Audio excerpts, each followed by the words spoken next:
In this video, we're going to be looking more at some of the DLC-sized upcoming mods on their way to Fallout 4. We'll be looking at some of the mods that are currently a work in progress or on their way to the game in general, but taking a particular focus on Fallout London as well as Fallout 4 the Capital Wasteland project. Fallout London giving us an idea as to what a post-apocalyptic London could look like in the Fallout universe, which is pretty unique because thus far none of the games have taken place outside of the United States. And Fallout 4 the Capital Wasteland project being the very ambitious Fallout 3 Remake mod.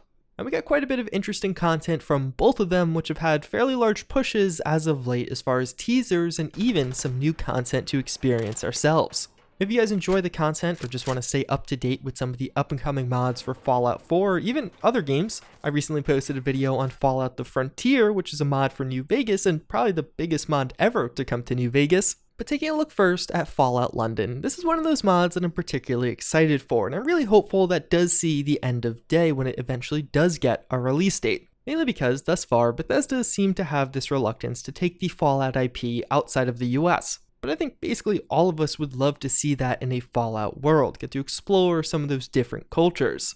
With some of the recent teases, we could see many of the notable locations that, if you're familiar with London, probably do look quite familiar. We could see things like the Queen's House St. James Palace, quite a bit in the way of just miscellaneous areas or locations, things like pubs, which will actually play a fairly large role here. In their most recent teaser video, they describe several of the gangs that will be present in this world, acting as some of those enemy factions that we will be able to encounter. Although there also will be some pretty iconic friendly factions, the Royal Lifeguards and the Bobbies. It's not totally clear what role these will play precisely, if it's just going to be casual good guys, kind of like the Diamond City security. But either way, the design of these thus far in the concept art stages looks great, and we'll even see the return of certain other NPCs, such as the Queen, which is reportedly going to have an interesting backstory as to how she will appear here.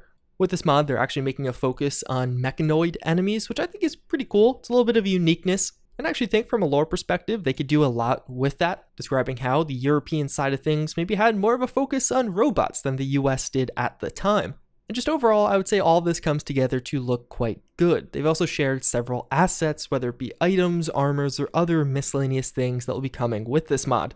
And they've really been on a push as of late, many of these images only coming out over the past week or so. So if you guys do want to stay more up to date, I will have links in the description to their Discord and other social media channels. But something else pretty cool around this mod is they just recently shared several things we could play with ourselves. Firstly, the M72 Gauss Rifle, a brand new mod for Fallout 4 that of course is a recreation of that iconic weapon from the older Fallouts.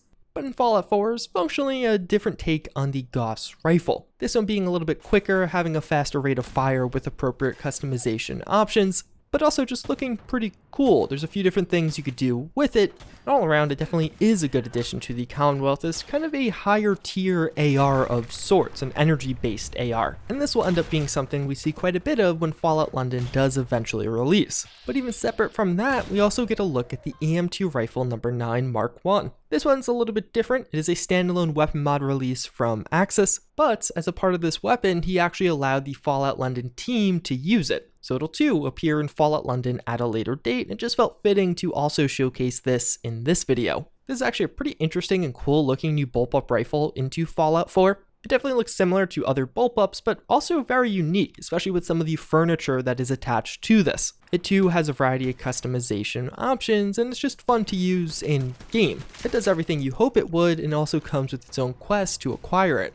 So all in all, taking that all together, it's been a pretty incredible couple of months for Fallout London, and hopefully as the year does progress, they'll have even more to share. But switching over to the other side, we also do have Fallout 4 the Capital Wasteland project, otherwise known as the Fallout 3 Remake mod. They of course just had a ton of content come out towards the end of 2019, developing their own roadmap and then releasing literally everything on that roadmap, as well as a workshop pack earlier in 2020. Since then, they've actually shared several very interesting teasers. One that really took me back was actually some screenshots of the inside of Tenpenny Tower. I like the set, and I know I'll probably lose subscribers over this because I was actually somebody who almost always blew up Megaton. I don't really have a good explanation as to why, but when I originally played the game, I went that route, and ever since then, I just kind of leaned in that direction. And these images, again, really take me back on a nostalgia trip. I remember as a kid just spending hours upon hours doing the unlimited money exploit in these hauls, and I can't wait to get to experience them on a more modern engine. But maybe you're one of those dirty people that always sided with Megaton, so alternatively, we also do have to look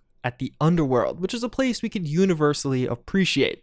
There's quite a bit of detail in this one. We could actually get a look at an XO2 set of power armor as well. And this is just one of those locations that really stood out as being unique, even across Fallout games. It is easily one of the most unique entries in the franchise overall, and definitely one I'm excited to experience again and walk the halls of again. But then last but not least, as far as stuff that you can digest in an easy manner, we also do have some looks at the Raiders Badlands armor, which too will be making a return with this mod along with many of the other armors they've teased in the past. This looks honestly phenomenal. I'm really excited to get to experience this one again. We've seen in the past how this mod project will actually release armors for Fallout 4 and then integrate them into the level list, and I think a Raider pack in particular could be one of the most successful and special of those. You encounter raiders day and night while playing Fallout 4, even if you're on your 20th playthrough, and you're probably sick and tired of looking at those same old armors time and time again, so having some freshness, some uniqueness in that would be pretty cool. All around, definitely some incredible look from the Fallout 3 Remake mod, really gave me a nostalgia rush looking through those pictures, and also I just really appreciate that many of those images were actually in 4K.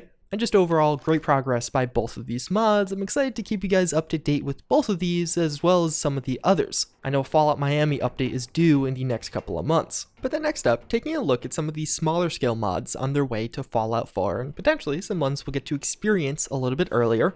We first look at the Metro Exodus Tikhar. This is one I've actually shown you in the past, and it's one I am particularly excited for. We see some more work in progress images of this one, and it just looks cool. If you haven't played Metro, basically this is an air gun. So you pump up air into the rifle, and the higher the air load, the faster and more damage the bullet goes, which would be pretty cool in Fallout 4, and it seems like something that could be implemented using a system similar to just loading charges, such as on the laser musket. I've said this so many times, and I will continue to say it. I think the Metro series just has phenomenal looking makeshift or handmade weapons, and I think that's one of the things the Fallout series really slacks on, and even Fallout modding to some degree. I would personally love to see just a weapon pack of all the Metro weapons in Fallout 4. There's a lot of similarities in the themes of these games, and many would work as just a direct port from one game to the other, not really looking all that out of place in Fallout 4. This of course isn't a direct port, it's a remake and it looks incredible and definitely one to look forward to. Next out we do have the Fostech Origin 12. It looks like this will be a new AR for Fallout 4, but definitely one with a bit more of a futuristic look or vibe.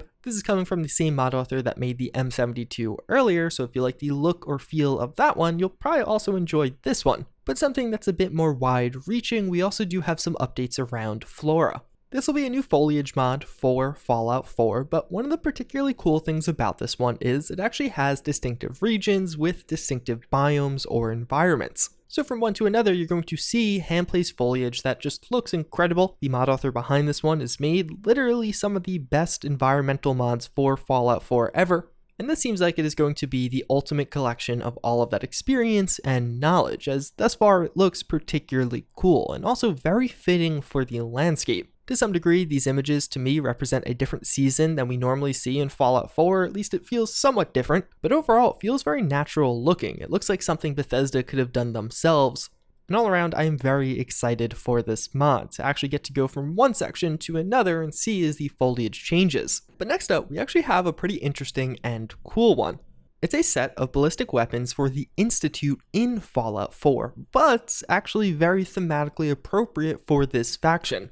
I feel like the Institute is one of those factions that when you look at it just looks interesting. If you know nothing about Fallout, I feel like that's the one I would want to learn about. Yeah, they got totally shafted when it comes to the weapon department, but these two new ones actually are pretty cool and extremely high quality as far as their model and textures go. So the Institute ballistic pistol that we could see here is actually a mod that already exists and it is getting an update. And that update may in fact contain a rifle to go along with it, although that may also be just a standalone mod. As far as the pistol itself, we could see quite a bit in the way of customization options that are on the way. Several things making it look appropriate for the Institute, some of those different configuration options, but also things that would just be fun to use in Fallout 4 as our own personal weapon. All around, I really like the idea and concept behind this mod. I do want to see more from it. I think with the way these weapons are actually designed, you could almost use them as either a ballistic or energy weapon, so I think it'd be cool to see different variants on that.